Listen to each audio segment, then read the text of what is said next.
Hello everyone. तो कैसे हैं आप लोग? उम्मीद आप लोग काफी अच्छे होंगे। तो स्वागत है आपका हमारे यूट्यूब चैनल पर। फ्रेंड्स, आज हम आ चुके हैं एक और नए वीडियो के साथ, एक और नए लेक्चर के साथ। इसमें बात करने वाले हैं क्लास 12 की हिस्ट्री का भाग नंबर 2 का लेसन नंबर 8, जिसका नाम है किसान, जमींदार और राज्य। राज्य से मीन्स क्या है? यहाँ पे स्टेट से आपका नाता नहीं है, कोई भी स्टेट के बारे में नहीं सोच। जैसे स्टेट है हमारा झारखंड है, बिहार है, अरुणाचल प्रदेश, ये हमारे स्टेट के बारे में नहीं है। यहाँ पे राज्य मीन्स क्या है? एक शासक सत्ता वर्ग की बात की गई, यानी एक सरकार की बात की गई है। ठीक है, बात करेंगे कृषि समाज, यानी जो यहाँ पे कृषि का जो समाज था, कृषि समाज यानी खेती वगैरह कैसे होती है, कृषि किसान करने जो लोग थे ना, उनका जो जीवन था, कैसे दिनचर्या होता था उनका, कैसे व्यतीत करते थे। प्लस उस टाइम पे क्या हुआ, मुगल साम्राज्य का आगमन भी हुआ। तो वो सारी चीजें हम इसमें बहुत अच्छे एक्सप्लेन करने वाले हैं। फुल एक्सप्लेनेशन होने वाली है विद नोट्स के साथ। तो ज्यादा टाइम वेस्ट ना करते हुए स्टार्ट करते हैं आज को। लेकिन उससे पहले अगर आप लोग हमारे चैनल पर नए तो प्लीज चैनल को सब्सक्राइब करके बेल आइकन को ऑन कर लेना, ताकि आने जितनी भी न्यू वीडियोस है उन सभी की नोटिफिकेशन आप लोग तक पहुंच जाए।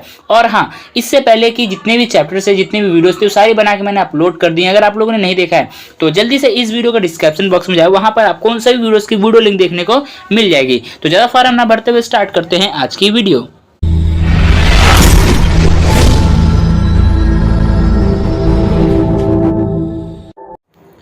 सो फ्रेंड्स, जैसे कि मैंने बताया, आज हम पढ़ने वाले हैं बुक नंबर 2 का लेसन नंबर 8, जिसका नाम है किसान, जमींदार और राज्य। राज्य से मतलब क्या है? किसी सत्ता से है, किसी सरकार से है। ठीक है, वो हमारा स्टेट वाला राज्य नहीं कि आप लोग झारखंड, बिहार, यूपी, उत्तर प्रदेश करने लग जाओ, उसके लिए राज्य नहीं है। ठीक है, इसमें हम पूरा जो टॉपिक हमारा डिटेल वाइज होने वाला कृषि समाज के ऊपर, यानी जो किसान है वो अपना जीवनचर्या यानी अपनी जीवन को किस तरीके से व्यतीत कर रहा था। प्लस उसी टाइम पे हमारा मुगल साम्राज्य का जो आगमन था, या उस टाइम मुगल साम्राज्य चल रहा था। ठीक है, तो मुगलों का किसानों के प्रति कैसा व्यवहार था, लोगों की क्या छवि, लोगों के मन में मुगलों के प्रति क्या छवि थी, उनका देखने का नजरिया क्या था, बहुत सारी चीजें हम इसमें एक्सप्लेन करने वाले हैं। और मुगलों की सबसे महत्वपूर्ण पुस्तक ग्रंथ आप कह सकते हो आईने अकबरी, उसको भी हम लोग बहुत अच्छे से एक्सप्लेन करने वाले हैं। तो ज्यादा टाइम वेस्ट ना करते हुए स्टार्ट करते हैं अपना पॉइंट। तो सबसे फर्स्ट पॉइंट आता है 16वीं-17वीं सदी के, यहाँ पे साड़ी नहीं आएगा, सदी के दौरान हिंदुस्तान में करीब 85% लोग गांव में रहते थे। ठीक है, यानी कि 16वीं-17वीं सदी के बीच की बात करें तो हिंदुस्तान में तकरीबन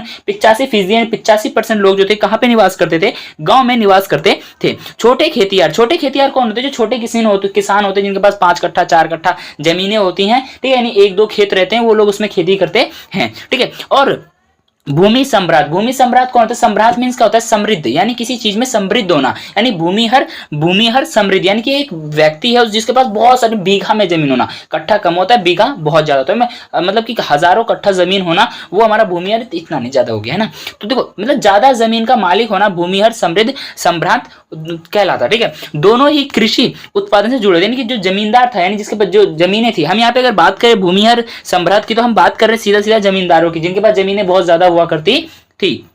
तो ये दोनों ही, यानी खेती जो किसान है, ये अपना जीवन व्यतीत करने के लिए किस पे यूज है? कृषि पे यूज डिपेंड है। और सेम हुई भूमिहर जो सम्राट, ये जो जमींदार है, ये क्या कर रहा है? इसके पास जमीनें तो बहुत ज्यादा है, लेकिन ये अब देखो सारी जमीनों पर, मान लीजिए इसके पास अगर 10 कट्ठा है या 10 खेत है, 10 खेतों पे जाकर के ये अकेले तो खेती करेंगे, पर्सन तो एक ही है ना। अब 10 खेतों पर काम तो कर नहीं सकते, ज्यादा कितने कर लेगा? 2 पे कर लेगा, बाकी के 8 क्या करेगा? यानी कि ये जो जमींदार होते थे ना, ये जमींदार यहाँ पे है, इनकी बहुत सारी जो है जमीन की टुकड़ियां होती थी, जो बड़े बड़े हिस्से में फैली होती थी। तो ये लोग क्या करते हैं? जो छोटे खेतिहर किसान है, ठीक है, इन किसानों को हायर करते थे कि तुम लोग आओ हमारी खेती पे, हमारी जमीन पर, हमारे लैंड पे, तुम लोग इस पे कृषि करो। और कृषि करने के बाद क्या होगा कि आधा तुम्हारा और आधा मेरा। ठीक है, बाकी खर्चे का कुछ ये लोग हिसाब किताब कर लेते थे, क्योंकि देखो मेहनत किसान को करना पड़ रहा है। बस थोड़ा सा खर्चा क्या होता था, जो हमारा ये किसान, ये जमींदार थोड़ा एक्स्ट्रा खर्च दे देता होगा, शायद ऐसा। वैसे मुझे कृषि बारे में उतना पता नहीं है, और लेन देन के बारे में तो मुझे नॉलेज नहीं है। ठीक, तो देखो अब आता है हमारा नेक्स्ट पॉइंट क्या है? दोनों ही फसल के हिस्से के दावेदार होते हैं, फसल के जो भी हिस्से होंगे ना, वो दोनों के ही हिस्से में जाएगा 50-50%। ठीक है,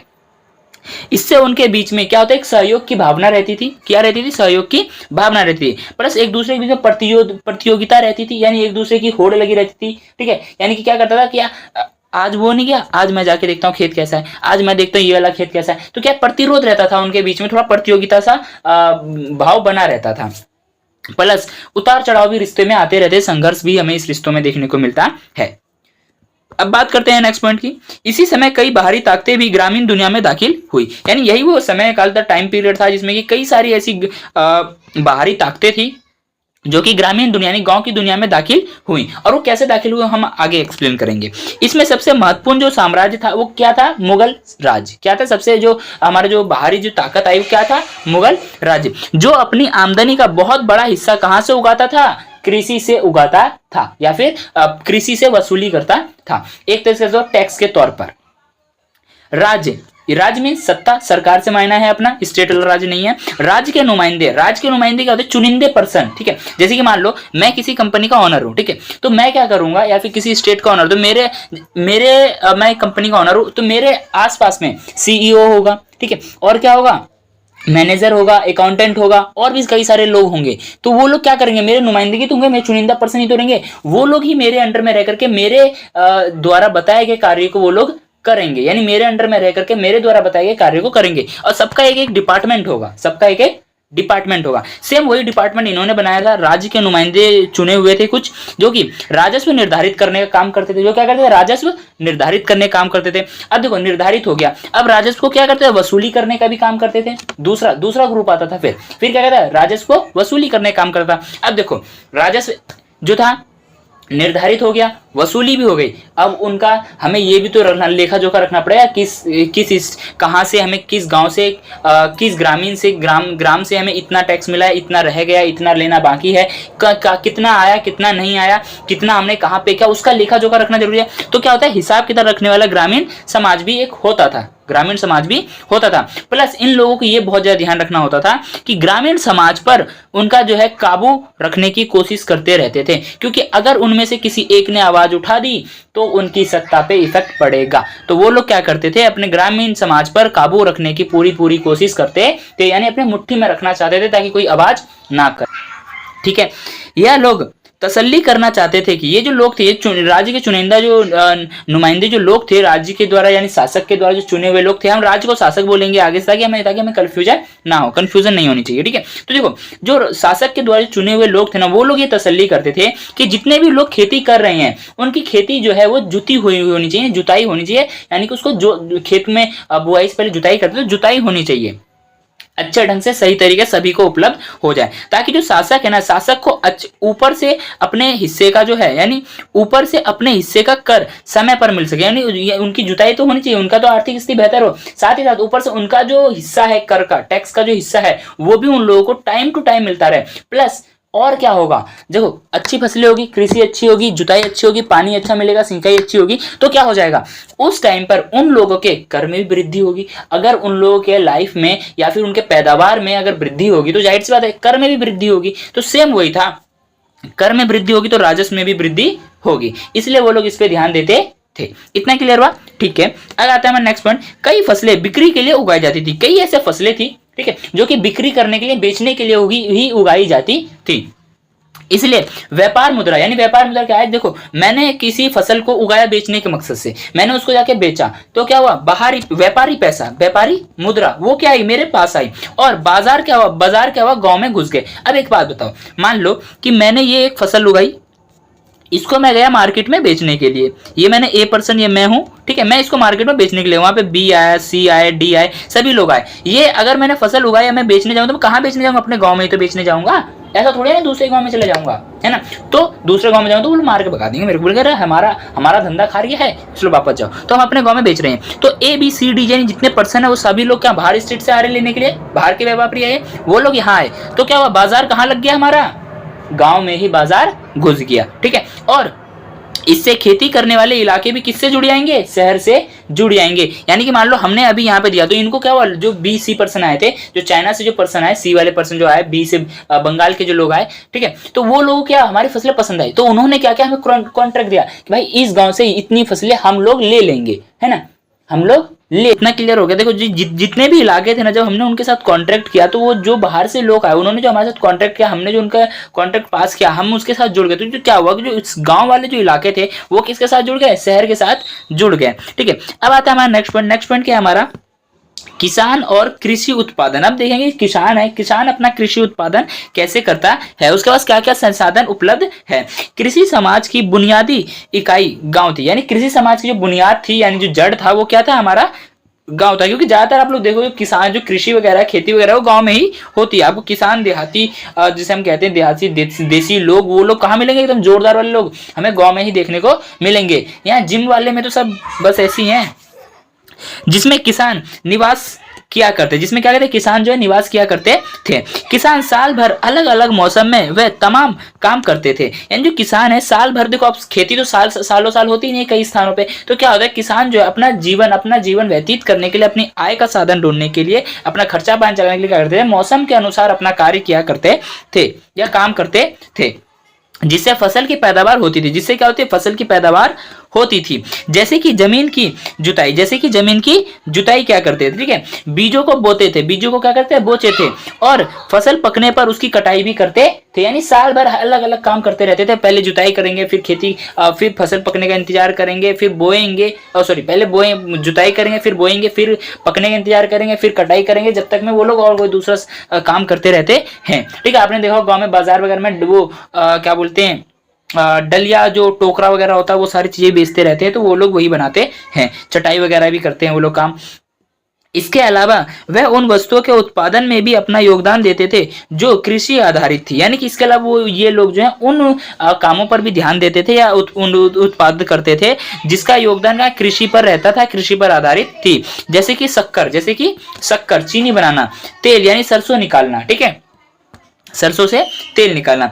सिर्फ मैदानी इलाके में बसे किसानों की खेती ही ग्रामीण भारत की खासियत नहीं थी। सिर्फ जो मैदानी इलाके, जो मैदान यानी समतल भूमि होती थी, सिर्फ वही ग्रामीण खेती क्या थी? खासियत नहीं थी, बल्कि कई ऐसे क्षेत्र भी थे जहाँ की सूखी जमीनें थी, जहां पर क्या थी? सूखी जमीनें थी।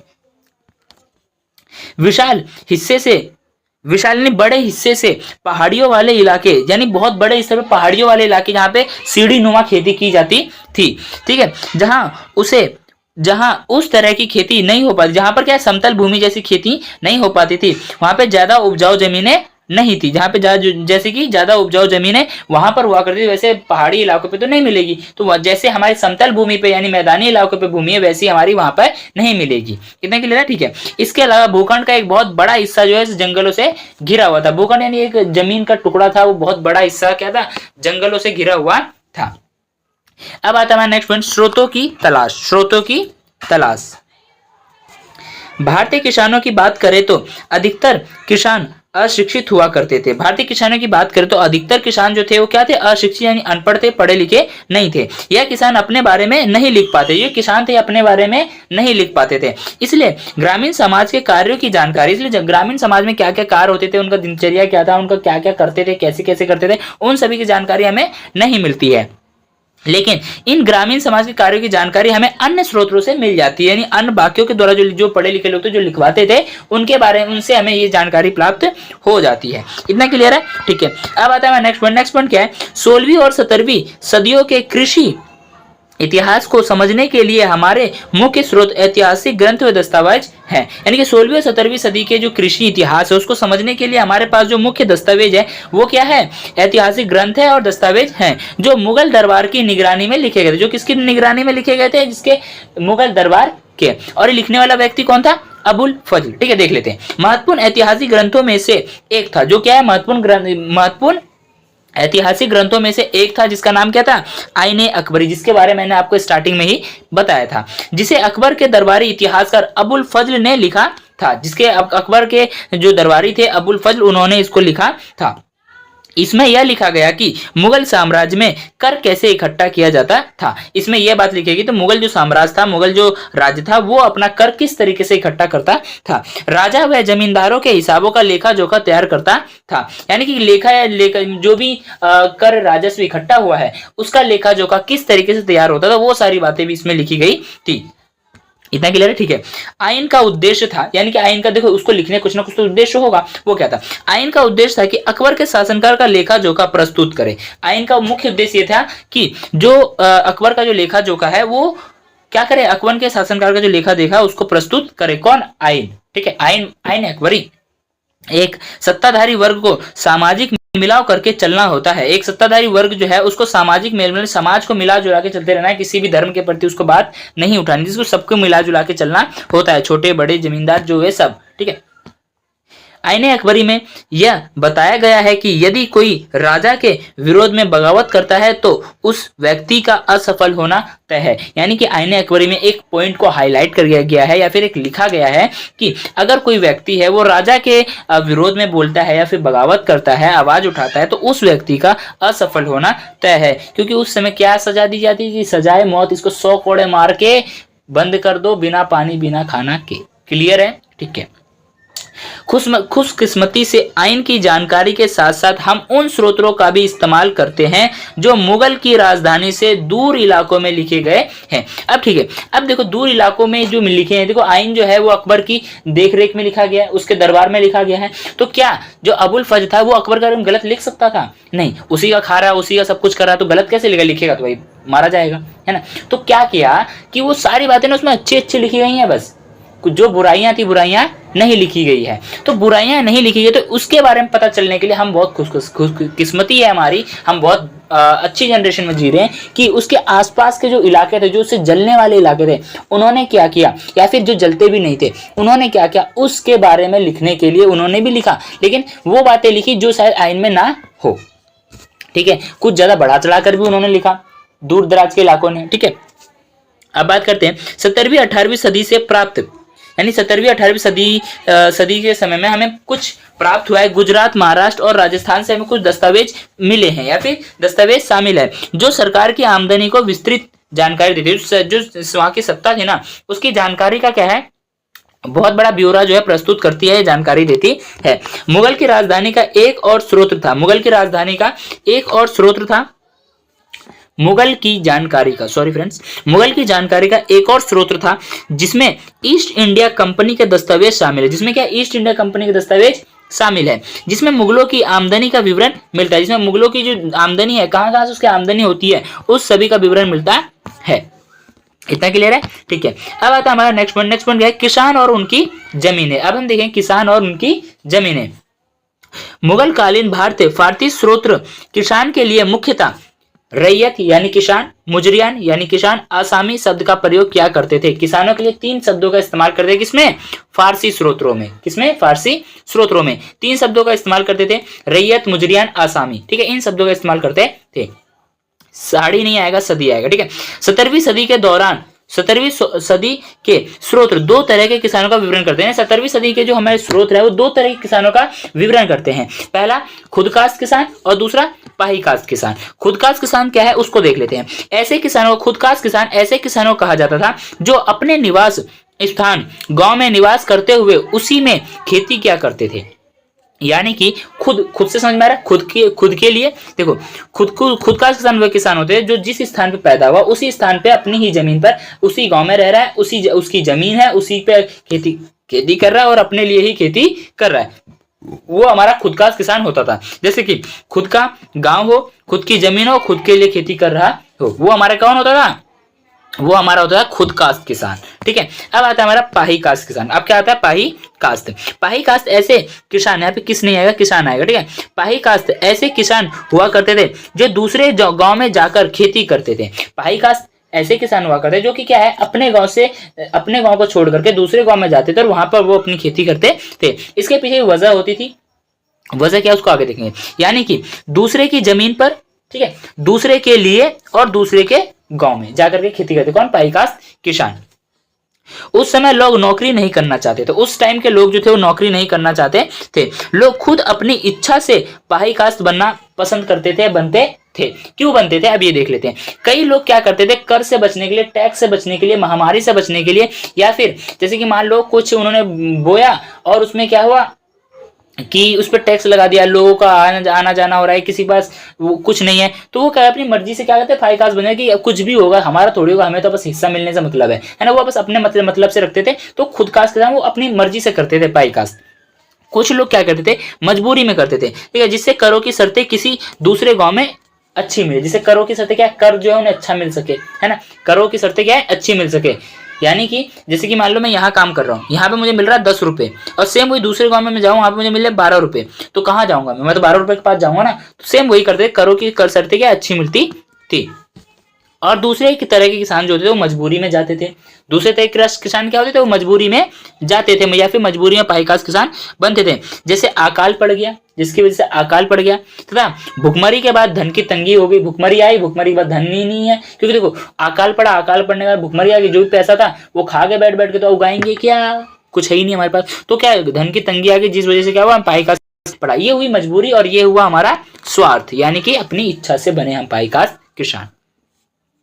कुछ किसान गरीब थे, कुछ किसान कहते गरीब थे जिनके पास शायद ही कभी एक जोड़ी बैल और 2 हल से भी कुछ अधिक पाया जाता था। यानी कुछ किसान जो थे गरीब थे, ठीक है, जिसके पास शायद ही कभी एक जोड़ी बैल यानी कि एक जोड़ी क्या होता है, यानी 2, जैसे हमारा एक जोड़ा जूता होता है ना, जैसी सेम खेती करने के लिए हमें 2 बैलों की जरूरत होती है, तो शायद ही किसी के पास एक जोड़ी बैल हो, तो बाकी वो लोग क्या कहते हैं, एक उनके पास है, एक किसी और के पास है, ले दे के काम चला लेते थे, ठीक है, और शायद ही 2 हल किसी के पास हो, ठीक है, 2 हल से अधिक पाया जाता था। अधिकतर किसानों के पास इससे भी कम संसाधन होते थे, अधिकतर किसान जो थे इससे भी कम संसाधन उनके पास होता, मतलब 2 हल और एक जोड़ी बैल भी नहीं है जो कि वो कृषि कर रहे हैं, तो उनके हालात कितने ज्यादा गंभीर थे। गुजरात में जिन किसानों के पास 6 एकड़ लगभग जमीन पाई जाती थी उन्हें समृद्ध माना जाता है। यानी गुजरात में क्या था, जिन किसानों के पास 6 एकड़ से अधिक जमीन है उनको समृद्ध माना जाता था, या फिर अच्छा माना जाता है, अमीर रिच आदमी माना, जमींदार कह सकते हैं उसको। वहीं दूसरी ओर बंगाल में एक सामान्य किसान की भूमि की ऊपरी सीमा 5 एकड़ थी, यानी कि वहीं दूसरी ओर बात करें बंगाल की, तो बंगाल में क्या है, किसानों की भूमि की जो सबसे ऊपरी सीमा थी वो कहती 5 एकड़ थी। अगर किसी किसान के पास 5 एकड़ है तो वो समृद्ध है, तथा जिसके पास 10 एकड़ जमीन थी उन किसानों को अमीर समझा जाता, जिनके पास 10 एकड़ से 10 एकड़ थी या उससे अधिक थी उनको अमीर समझा जाता था। इतना क्लियर हुआ, ठीक है। अब आता है नेक्स्ट पॉइंट क्या था, सिंचाई और तकनीक। अब देखेंगे हम लोग सिंचाई कैसे करते थे और सिंचाई करने का तकनीक हमारे पास क्या क्या थे। किसानों की गतिशीलता की वजह से कृषि का लगातार विस्तार हुआ, यानी किसानों की हमेशा लगातार जो गतिशीलता है, यानी हमेशा बढ़ने की जो इच्छा है, उसी से क्या हुआ, कृषि का जो है लगातार विस्तार हो रहा है, या कृषि में अच्छा प्रौद्योगिकी या तकनीक आ रही है। खेती का प्राथमिक उद्देश्य लोगों का पेट भरना था। बात करें खेती का प्राथमिक उद्देश्य, तो प्राथमिक उद्देश्य क्या था, लोगों का पेट भरना, लेकिन अब क्या बन चुका है, अभी एक व्यापार बन चुका है, केमिकल डाल के उगा दो सब कुछ। इसलिए रोजमर्रा के खाने की जरूरत जैसे चावल, गेहूं, ज्वार इत्यादि फसलें सबसे ज्यादा उगाई जाती थी। यानी कि सबसे पहले क्या था, लोगों की जो गतिशीलता थी, बढ़ने की इच्छा थी, वो क्या करती थी, हमारे कृषि में एक नए नए तकनीक को लेके आती थी, तो उसमें विस्तार हो रहा था, किसमें, कृषि में। वहीं दूसरी ओर बात करें, खेती का प्राथमिक जो उद्देश्य था वो क्या था, पेट भरना था। खेती का जो प्राथमिक उद्देश्य था वो क्या था, पेट भरना था, तथा रोजमर्रा के खाने की जरूरत जैसे चावल, गेहूं, ज्वार, यानी रोजमर्रा की जो खाने की जो जरूरतें थी, चावल था, गेहूं था, ज्वार था, ठीक है, इन सभी फसलों को ज्यादा उगाया जाता था। इतना क्लियर हुआ, ठीक है। अब आता है हमारा नेक्स्ट पॉइंट क्या है, जिन इलाकों में प्रतिवर्ष, यानी जिन इलाकों में, जिन गांव में, ग्राम में प्रतिवर्ष क्या था, 40 इंच या उससे ज्यादा बारिश होती थी, वहां कमावेश यानी खास तौर पर चावल की खेती होती थी। कम बारिश वाले इलाकों में गेहूं, ज्वार, बाजरे की खेती प्रचलित थी या होती थी। जहां पे कम वर्षा, हमें जिन फसलों के लिए ज्यादा पानी चाहिए उसके लिए हमें देखना पड़ेगा कहां पे ज्यादा वर्षा हो रही है, तभी तो हम उगा पाएंगे। और पानी नहीं हो तो हम तो सिंचाई करते करते बिक जाएंगे, ठीक है। और जहां पे कम वर्षा होती है हमें ये पता करना होगा कि कौन सी फसल को कितना पानी चाहिए, क्या इस इतनी फसल, इतने पानी में ये वाली फसल हमारी उग सकती है या नहीं उग सकती है। मानसून भारतीय कृषि की रीढ़ थी। जो मानसून है वो भारतीय कृषि क्या है, रीढ़ है, जैसे कि आज भी है, जैसा कि क्या है, आज भी है। लेकिन कुछ ऐसी फसलें थी जिनके लिए अतिरिक्त पानी की जरूरत थी, जिसके लिए अतिरिक्त यानी ज्यादा पानी की जरूरत थी। इसके लिए सिंचाई के कृत्रिम उपाय अपनाए जाते हैं। सिंचाई के लिए कृत्रिम उपाय, नहर हो गए, नदी हो गई, बोरवेल हो गया, इन सभी चीजों को चला करके क्या होता था, सिंचाई की जाती थी। फिलहाल बोरवेल तो अब हमारे चला, पहले हमारा कूप चलता था। क्या चला, कूप चलता था, जो एक बैल को बांध दिया जाता था और वो गोल गोल घूमता था, तो वहां से पानी निकलता था, है ना। ऐसा सिंचाई कार्य को यानी सरकार की सत्ता की मदद भी मिलती थी। जो सिंचाई के कार्य थे ना, उसमें सत्ता, जो सरकार था, शासक था, वो भी मदद किया करता था। वो मदद करेगा तभी तो अच्छी फसलें उगेंगी, तभी तो उसको कर मिलेगा, उसका बेनिफिट, वो अपना बेनिफिट देखता था हमेशा। उत्तर भारत में शासक ने कई नई नहरों व नाले खुदवाए। यानी उत्तर भारत में बात करें तो वहां पे जो शासक था या सरकार थी, उसने क्या किया, कई नए नालों व नहरों को खुदवाया और कई पुरानी नहरों की मरम्मत भी करवाई। कई पुरानी नहरें जो थी उनकी क्या कराई, मरम्मत करवाई। शाहजहां के शासनकाल के दौरान पंजाब में शाह नहर है, यानी कि शाहजहां के शासनकाल में क्या था, जो पंजाब था वहां पे क्या एक शाह नहर था, क्या बनवाया गया था।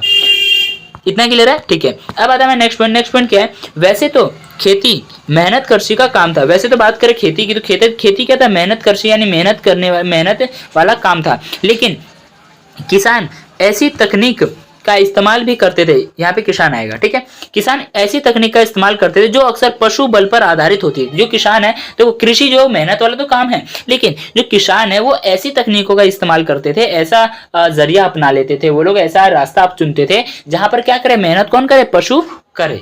कितना क्लियर है, ठीक है। ऐसा एक उदाहरण लकड़ी के उस हल्के हल से दिया जा सकता है। यहाँ पे हल्का हल आएगा, ठीक है, यहाँ पे हल आएगा, हल्का नहीं आएगा, ठीक है। हल्का दिया जा सकता है, यहाँ पे क्या आएगा, यहाँ पे उस हल्का दिया जा सकता है, यहाँ पे हल्का हो गया है, यहाँ पे होना चाहिए था हमारा हल, ठीक है, और का हल्का दिया जा सकता है, ये वाला नहीं आएगा। क्लियर है इसमें, ठीक है। जिसको एक छेद पर लोहे की नुकीली धार या फाल लगाकर आसानी से बनाया जा सकता है, जिसको कई बहुत आसानी से बनाया जा सकता है लकड़ी के उस पे लगा करके। एक नोक सी होती है, हमारा जो होता है एक नोक सी ऐसे बनी रहती है, जो क्या करती है, मिट्टी को खोदते हुए जाती है, और दो बैल आगे लगे रहते हैं, जो कि एक इसमें डंडा सा होता है, ठीक है, एक डंडा सा होता है और एक आगे से ऐसा रहता है, जो इसमें एक बैल उधर और एक बैल इधर रहता है और इसको खींचते हैं, तो मिट्टी क्या करता है, कोड़ता है उतना ही जितने की जरूरत है। ऐसे हल मिट्टी को बहुत गहरे नहीं खोदते थे, जो ऐसे जो हल थे ना, ये मिट्टी को बहुत गहरे नहीं खोदते थे, जिसके कारण तेज गर्मी के महीने में नमी बची रहती। तेज गर्मी जब होती तो ऊपर का तो सूख जाए, लेकिन नीचे में नमी बह रहती थी। बैलों के जोड़ों के सहारे खींचा जाने वाला बरमे का इस्तेमाल किया जाता था, यानी जो बैल होते थे वो लोग क्या करते, बैलों के दो जोड़े होते थे, वो लोग इसको खींचते थे, उस बरमे का इस्तेमाल किया जाता था, ठीक है। बीज बोने के लिए भी बरमे का ही, सॉरी, इसको खींचने के लिए किसका, बैलों का इस्तेमाल किया जाता है, प्लस बीज बोने के लिए बरमे का इस्तेमाल किया जाता है। एक बरमा क्या होता है उसको मैं बता देता हूँ। देखो, एक बरमा जो होता है कुछ इस टाइप का होता है, ये यहाँ पे बैल जैसे चल रहे हैं, ठीक है, और यहाँ पे एक पोटली जैसी होती थी जिसमें कि क्या करते वो लोग, वो डाल देते हैं जो भी उनको बोना है, प्लस नीचे में एक आध दो छेद होते थे। जब वो चलता था तो ऑटोमेटिकली एक आध दो गिरता रहता था, जिसे हम बरमे कहते हैं। वो टिप टाइप का होता है, जो हमारा टिप होता है ना पानी वो करने वाला टिप, ऐसा होता है ना, हाँ ऐसा, ऐसे इस टाइप का होता है वो थोड़ा, ठीक है। अब आता है फसलों की भरमार। क्या आता है, फसलों की भरमार। मौसम के दो मुख्य चक्र के दौरान खेती की जाती है। जो मौसम का दो चक्र था, रबी की फसल और खरीफ की फसल, याद है हमने पढ़ा था, 6 क्लास में पढ़ा था हमने। देखो, मौसम के दो मुख्य चक्र के दौरान जो खेती है वो दो तरीके से, खेती के दो मुख्य चक्र हैं। सबसे पहला क्या आता है, खरीफ फसल, खरीफ, और दूसरी रबी। यानी सूखे इलाकों और बंजर जमीन को छोड़ दे तो ज्यादातर जगहों पर साल में कम से कम 2 फसलें तो होती ही हैं। अगर हम सूखे और बंजर इलाकों को छोड़ दे तो 2 फसल तो कंफर्म होनी ही होनी है। जहां बारिश या सिंचाई के अन्य संसाधन हर वक्त मौजूद थे, वहां तो साल में 3 बार फसलें उगाई जाती थी। इस वजह से पैदावार में भारी विविधता पाई जाती है, यानी कि भारी विविधता यानी अलगाव देखने को मिलता है। अब कहीं 2 बार हो रही है, अब मान लो यहाँ पे हो रही है 2 बार, ठीक है, यहाँ हो रही है 3 बार। यहाँ पे मैंने 1 बार गेहूं बोया तो मेरे पास कितना होगा, 100 किलो हो गया। यहाँ पे इसने 1 बार बोया तो इसके पास 100 किलो हो गया। फिर मैंने दोबारा बोया तो मेरे पास कितना हो गया, 100 किलो वापस हो गया, तो मेरे पास कितना हो गया, 200 किलो। सेम यही दोबारा बोएगा, इसके पास कितना हो जाएगा, क्या पता इस बार कम हो जाए इसका, इस बार इसका मान लेते 90 किलो हो गया, ठीक है। इसने, लेकिन इसके पास ऑप्शन क्या है, 3 बार का ऑप्शन है ना, 3 बार का ऑप्शन है। दोबारा इसने बोया 100 किलो हो गया, तो मेरे से ज्यादा हो गया 90 किलो। ऐसे काम करता है, ठीक है। अब देखो, आइन हमें बताती है कि दोनों मौसम मिलकर मुगल प्रांत आगरा में, यानी दोनों मौसमों को मिला करके जो मुगल जो था, यहाँ मुगल जो प्रांत था, ठीक है, आगरा, बात करते हैं आगरा की, तो वहां पे 39 किस्म की फसलें उगाई जाती थी। 39 प्रकार की फसलें उगाई जाती थी, कहां पर, आगरा में।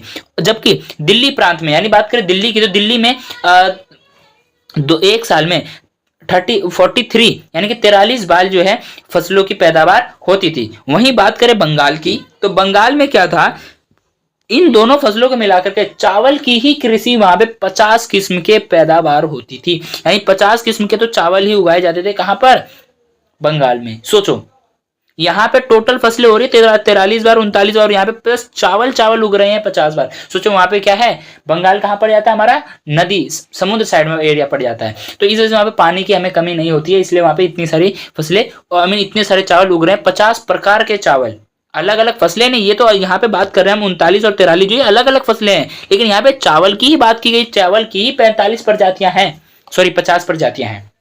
क्लियर है, ठीक है। अब आता है हमारा नेक्स्ट पॉइंट। नेक्स्ट पॉइंट क्या है, आइन के अनुसार दैनिक आहार की खेती पर ज्यादा जोर दिया जाता है। नहीं, आइन की बात करें तो आइन के अनुसार क्या है, जो दैनिक यानी रोज चलने वाला जो आहार है, भोजन है, उस पर ज्यादा ध्यान दिया जाता था, ठीक है। मगर इसका मतलब यह नहीं था कि मध्यकालीन भारत में खेती सिर्फ गुजारा करने के लिए की जाती थी। इसका ये आशय नहीं है कि मध्य भारत में जो कृषि की जाती केवल अपना जीवन व्यतीत करने के लिए ही की जाती थी, ठीक है। स्रोतों में हमें अक्सर जिनसे कामिल यानी सर्वोत्तम फसलें जो होती हैं, ठीक है, जिनसे कामिल जैसे लफ्ज मिलते हैं। क्या मिलते हैं, यहाँ पे लफ्ज आएगा, लफ्ज नहीं आएगा, ठीक है, लफ्ज मिलते हैं। मुगल राज्य भी, जो मुगल राज्य था, मुगल राज्य भी किसानों के ऐसी फसलों की खेती करने के लिए बढ़ावा देता था। यानी मुगल के जो शासक थे ना, वो लोग भी ऐसी फसलें करने के लिए क्या करते, जिनसे कामिल, जिन्हें जो सर्वोत्तम फसलें थी ना, जिनसे हमें ज्यादा पैसा मिलता था, ठीक है, जिससे ज्यादा धन आता था, वो फसलें उगाने के लिए क्या करते थे मुगल के जो शासक थे, वो लोग हमें क्या करते थे, बढ़ावा देते थे, उत्साह पैदा करते थे हमारे मन में। क्लियर है, क्योंकि इससे राज्य को ज्यादा कर मिलता था, क्योंकि इससे क्या होता है, शासक को ज्यादा कर मिलता था। कपास और गन्ने जैसी फसलें बेहतरीन जिनसे कामिल थी। जो कपास और जो ये गन्ने की फसलें हैं, ये बेहतरीन जिनसे कामिल थी। मध्य भारत और दक्षिण पठार में फैले हुए जमीन के बड़े बड़े टुकड़ों पर कपास उगाई जाती थी। यानी मध्य भारत जो है, जो बड़े बड़े टुकड़े फैले हुए थे ना, वहां पे क्या उगाई जाती, कपासें उगाई जाती थी। कपास से क्या होता है, रुई बनता है, ठीक है, सूती वस्त्र बनाए जाते हैं। जबकि बंगाल अपनी चीनी के लिए मशहूर था। जबकि बंगाल क्या था, अपनी चीनी के लिए और चावल के लिए मशहूर था। चावल के लिए भी हम कैसे क्यों, 50 प्रकार की तो बस चावल उग रही है, ठीक है, लेकिन हमने चावल की यहाँ बात नहीं की, तो आपको बस यही रखना है, जो बंगाल है वो किसके लिए मशहूर था, चीनी के लिए मशहूर था। इतना क्लियर हुआ, ठीक है। अब आता है हमारा नेक्स्ट पॉइंट। नेक्स्ट पॉइंट क्या है हमारा, तिलहन और दलहन। क्या है, तिलहन और दलहन। तिलहन क्या होता है, तिलहन यानी जिसे तेल निकाल सकते हैं, ठीक है, सरसों हो गया, तिल हो गया, अंडी हो गया, और भी कई सारी चीजें आती हैं। और दलहन में हमारी दाल वाली चीजें आ गई, ठीक है, दाल भी तो महंगी बिकती है, ठीक है। जो हमारी ये नकदी फसलें, ये क्या हमारी नकदी फसलों में आती है। इससे पता चलता है कि एक औसत किसान की जमीन पर किस तरह पेट भरने के लिए होने वाले उत्पादन और व्यापार के लिए किए जाने वाला उत्पादन एक दूसरे से जुड़े हुए है। यानी कि पेट भरने के लिए अनाज अलग है, और व्यापार करने के लिए पैसा, धन इकट्ठा करने के लिए अलग है। इससे हम ये समझ सकते हैं। 17वीं सदी में दुनिया के अलग अलग हिस्सों से कई नई फसलें भारतीय उपमहाद्वीप पहुंची। यानी 17वीं सदी की बात करें तो उस टाइम पे दुनिया के अलग अलग हिस्सों से क्या हुआ, कई सारी नई नई फसलें भारतीय उपमहाद्वीप में आई, ठीक है। जैसे कि मक्का जो है, मक्का भारत में अफ्रीका से आई। जो मक्का की है, जो हम खाते हैं, पॉपकॉर्न भुट्टा वगैरह खाते हैं, वो कहाँ से आई हमारी, वो आई अफ्रीका से। और स्पेन के रास्ते आया। और किसके रास्ते से आया था, स्पेन के रास्ते से आया था। और 17वीं सदी तक इसकी गिनती पश्चिम भारत की मुख्य फसलों में होने लगी। और ये 17वीं सदी तक की जो इसकी जो गिनती थी, 17वीं सदी तक इसकी जो गिनती है, कहाँ पर होने लगी, पश्चिम भारत की मुख्य फसलों में होने लगी। टमाटर, आलू और मिर्च जैसी सब्जी नई दुनिया यानी नव स्वतंत्र देश जो थे वहां से आए। नव स्वतंत्र देश कौन थे, जो तुरंत ही आजाद हुए थे। इस तरह अनानास और पपीता जैसे फल वहीं से आए, यानी नव स्वतंत्र देश से ही आए। कौन से, अनानास और पपीता कहां से आए, नव स्वतंत्र देश से। तो ये सारी चीजें आपको ध्यान रखना है, और आप लोग देख लेना नव स्वतंत्र देश हमारे कौन से हैं, ठीक है। और कमेंट में जाकर के आप लोग मुझे जरूर बताएं कि नव स्वतंत्र देश कौन से हैं। क्या हमारा इंडिया भी उस टाइम पे नव स्वतंत्र देश था। तो आप लोगों को ये पूरा क्लियर कर लेना है। तो आज की जो वीडियो को है, इसको हम यहीं पे एंड करेंगे। वीडियो जो है काफी ज्यादा बड़ी हो चुकी है, और चैप्टर जो है, अभी चैप्टर में बहुत कुछ बचा हुआ है। तो आज की वीडियो में इतना ही, मिलते हैं अब हम नेक्स्ट वीडियो में लेक्चर 2 के साथ। तब तक के लिए मुझे उम्मीद है आपको सारी चीज समझ में आई होंगी। जो चीज आपको क्लियर नहीं हुई तो प्लीज कमेंट करें, मैं पूरी कोशिश करूंगा आपका डाउट को क्लियर कर दूं। तो ध्यान से चैनल को सब्सक्राइब करके बेल आइकन को ऑन कर लेना, ताकि आने वाली जितनी न्यू वीडियोस है, अपडेट्स हैं, वो सभी आपको मिल जाए। तो आज की वीडियो में इतना ही, मिलते हैं नेक्स्ट वीडियो में। तब तक के लिए bye bye, thanks for watching this video.